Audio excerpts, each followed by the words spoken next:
پچھلے جلسے میں مجھے پھول چڑھایا گیا تھا، اس جلسے میں چادر بھی چڑھا دی گئی۔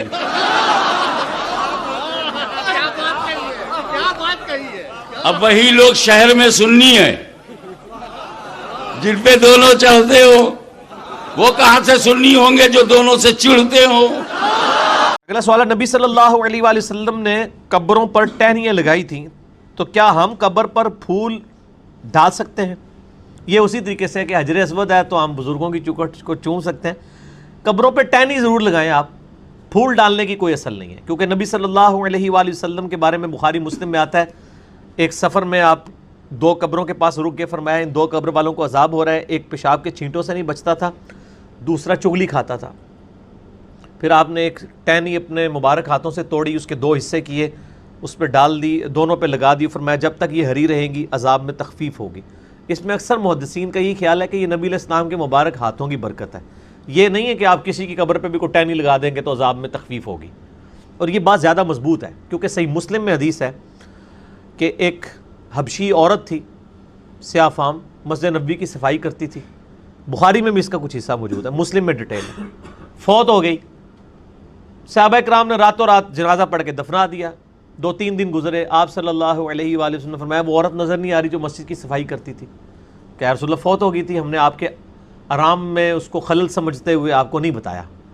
تو آپ نے فرمایا کہ مجھے بتانا تھا، چلو مجھے اب اس کی قبر پہ لے جاؤ۔ آپ قبر پہ گئے، جا کے جنازہ پڑھا، اس کے بعد آپ صلی اللہ علیہ وآلہ وسلم کے صحیح مسلم کے الفاظ ہیں کہ یہ قبریں اندھیروں میں ڈوبی پڑی تھیں،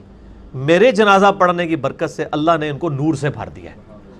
اب یہ بڑا سبحان اللہ بھی ہے اور استغفر اللہ بھی پڑھیں کہ وہ قبریں بریلوی دیوبندی والے حدیثوں کی نہیں تھی اور کافروں کی بھی نہیں تھی، کیونکہ کافر کو تو نفع پہنچ ہی نہیں سکتا، جو شرک پہ مرا ہے اس کو نبی کی دعا سے تو نہیں ہوگا، وہ تو قرآن میں سورہ التوبہ میں باقی جگہوں پہ بھی آیا کہ کسی نبی اور اہل ایمان کے لیے شایع نہیں کہ وہ کافروں کے لیے دعائے مغفرت کرے، کیونکہ وہ تو ایکسیپٹ نہیں ہونی، اور سورہ توبہ میں ہے کہ منافقین کے لیے آپ 70 دفعہ بھی دعا کریں اللہ نہیں قبول کرے گا۔ یہ سبحان اللہ تو آپ نے پڑھ لیا، یعنی وہ مسلمانوں کی قبریں تھیں اور نبی علیہ السلام کے مبارک زمانے کے مسلمان تھے، یعنی اصحاب تھے، تو بڑا خطرناک معاملہ ہے۔ یہاں تو آپ بزرگوں کی نسبتیں لے کے بیٹھے ہوئے ہیں کہ جی ہم بچ جائیں گے، جنہوں نے حضور کی صحبت بھی کی ہوئی ہے، نبی علیہ السلام فرما رہے ہیں میرے جنازہ پڑھنے کی برکت سے ان کی قبریں جو ہے نور سے بھری گئی ہیں، تو اس لیے وہ ٹہنیوں والی بھی آپ صلی اللہ علیہ وآلہ وسلم کی مبارک برکت تھی۔ اگر کوئی اس پہ سنت پہ بھی عمل کرتا ٹھیک ہے، ٹہنیاں لگائے، پھول پھینکنا نہیں ہے، یہ تو بالکل فضول خرچی کر رہے ہیں، جا کے ایک پوری انڈسٹری پھولوں کی بنا لی ہے آپ نے، وہ خریدتے ہیں اور پھر ہر شب رات کے اوپر ریڑیاں لگی ہوئی ہوتی ہیں، عید کی راتوں میں ریڑیاں لگی ہوئی ہوتی ہیں،